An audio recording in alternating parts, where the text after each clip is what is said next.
ಶಾಸ್ತ್ರ, ಮಾನವ ತಳಿಶಾಸ್ತ್ರ, ಅಣುಶಾಸ್ತ್ರ ಮುಂತಾದವುಗಳ ಬಗ್ಗೆ ಬೋಧನೆ ನೀಡುತ್ತಾರೆ.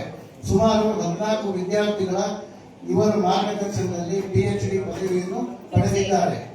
8 ವಿದ್ಯಾರ್ಥಿಗಳು MPhil, 90ಕ್ಕೂ ಮೇಜರ್ ಪ್ರಾಜೆಕ್ಟ್ ವಿದ್ಯಾರ್ಥಿಗಳು ಇವರ ಮಾರ್ಗದರ್ಶನದಲ್ಲಿ ಸಂಶೋಧನೆ ನಡೆಸಿದ್ದಾರೆ. ಇವರು ಪ್ರಸ್ತುತ TEDx ಭಾಷಣಕಾರರಾಗಿಯೂ ಹೌದು. 80 ವಿಡಿಯೋಗಳ ಗೌರಿ ಸಂಖ್ಯೆಯವರ ಚಾನೆಲ್ ಮತ್ತು 30ಕ್ಕೂ ಹೆಚ್ಚು ವಿಡಿಯೋಗಳ ವಿಶ್ವೇಶ್ವರಭಟ್ಟವರ ವಿಶ್ವವಾಣಿ ಜನಸಾಮಾನ್ಯರಲ್ಲಿ ಆರೋಗ್ಯದ ಬಗ್ಗೆ ಅರಿವನ್ನು ಮೂಡಿಸುತ್ತಿದ್ದಾರೆ. ಈ ಪುಸ್ತಕಗಳು ಸಪ್ನಾ ಬುಕ್ ಹೌಸ್ನಿಂದ ಪ್ರಕಟಿಸಲಾಗಿದೆ. 80ಕ್ಕೂ ಹೆಚ್ಚು ರಾಷ್ಟ್ರೀಯ ಅಂತಾರಾಷ್ಟ್ರೀಯ ವಿಚಾರ ಸಂಕಿರಣಗಳಲ್ಲಿ ತಮ್ಮ ಸಂಶೋಧನೆಯನ್ನು ಪ್ರಸ್ತುತಪಡಿಸಿ ತಮ್ಮ ವಿಭಾಗಕ್ಕೂ ಹಾಗೂ ಮೈಸೂರು ವಿಶ್ವವಿದ್ಯಾನಿಲಯಕ್ಕೆ ಕೀರ್ತಿ ತಂದಿದ್ದಾರೆ. ಇದುವರೆಗೆ ಸುಮಾರು 90ಕ್ಕೂ ಹೆಚ್ಚು ಸಂಶೋಧನಾ ಲೇಖನಗಳನ್ನು ರಾಷ್ಟ್ರೀಯ ಮತ್ತು ಅಂತಾರಾಷ್ಟ್ರೀಯ ಲೇಖನಗಳನ್ನು ವಾರಪತ್ರಿಕೆಗಳಲ್ಲಿ ಪ್ರಕಟಿಸಿದ್ದಾರೆ. ಆಕಾಶವಾಣಿ, ದೂರದರ್ಶನ, ಚಂದನ ವಾಹಿನಿಯಲ್ಲಿ ಇವರ ಹಲವಾರು ಕಾರ್ಯಕ್ರಮಗಳು ಬಿತ್ತರಗೊಂಡಿದೆ. ಇವರ ಮಾತು ಮಾಲಿನಿ ಎಂಬ ಯೂಟ್ಯೂಬ್ ಚಾನಲ್ ಮುಖಾಂತರ 375 ವಿಡಿಯೋಗಳನ್ನು ಇದುವರೆಗೆ ಹೊರತಂದಿದ್ದಾರೆ.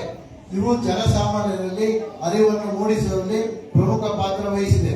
ಇದರ ಹೊರತಾಗಿ ಹಲವಾರು ಸಂಘ ಸಂಸ್ಥೆಗಳಿಗೆ ಸಂಪನ್ಮೂಲ ವ್ಯಕ್ತಿಯಾಗಿ ಕಾರ್ಯನಿರ್ವಹಿಸುತ್ತಿದ್ದು, ಗ್ರಾಮೀಣ ಪ್ರದೇಶದ ಮಕ್ಕಳಲ್ಲಿ ಹಾಗೂ ಯುವ ಜನತೆಯಲ್ಲಿ ಆರೋಗ್ಯದ ಬಗ್ಗೆ ಅರಿವನ್ನು ಮೂಡಿಸಲು 10 ಹಲವು ಕಾರ್ಯಕ್ರಮಗಳನ್ನು ಹಮ್ಮಿಕೊಳ್ಳುತ್ತಾರೆ. ಹದಿಹರೆಯದ ಸಮಸ್ಯೆಗಳು, ಲೈಂಗಿಕ ಆರೋಗ್ಯ, ಮಾನಸಿಕ ಆರೋಗ್ಯ, ಸಾಮಾಜಿಕ ಆರೋಗ್ಯ, ಆಧ್ಯಾತ್ಮಿಕ ಆರೋಗ್ಯ, ಒತ್ತಡಗಳ ನಿರ್ವಹಣೆ, ಪರಿಪೂರ್ಣ ಆರೋಗ್ಯ, ಪುರುಷರ ಸಾಮಾಜಿಕ, ಮಹಿಳೆಯರ ಬಂಜತನದ ಕಾರಣಗಳು ಮತ್ತು ನಿರ್ವಹಣೆ, ಅನುವಂಶೀಯ ಕಾಯಿಲೆಗಳು, ಅವುಗಳ ನಿರ್ವಹಣೆ, ಪರಿಸರ ಮತ್ತು ಆರೋಗ್ಯ, ವ್ಯಕ್ತಿತ್ವ ವಿಕಾಸ ಎಲ್ಲರಿಗೂ ಬೇಕು, ಆರೋಗ್ಯದ ಗುಟ್ಟು ಮುಂತಾದವುಗಳ ಬಗ್ಗೆ ಉಪನ್ಯಾಸ ನೀಡುತ್ತಿದ್ದಾರೆ. ಒಟ್ಟಾರೆ ಸಮಾಜದಲ್ಲಿ ಪ್ರತಿಯೊಬ್ಬರಿಗೂ ಉತ್ತಮ. ಇವರೇ ನಮ್ಮ ಮಾನನೀಯವರು. ಇವರ ಬಗ್ಗೆ ಇನ್ನೊಂದು ಮಾತು ಹೇಳಬೇಕಾಗಿದೆ.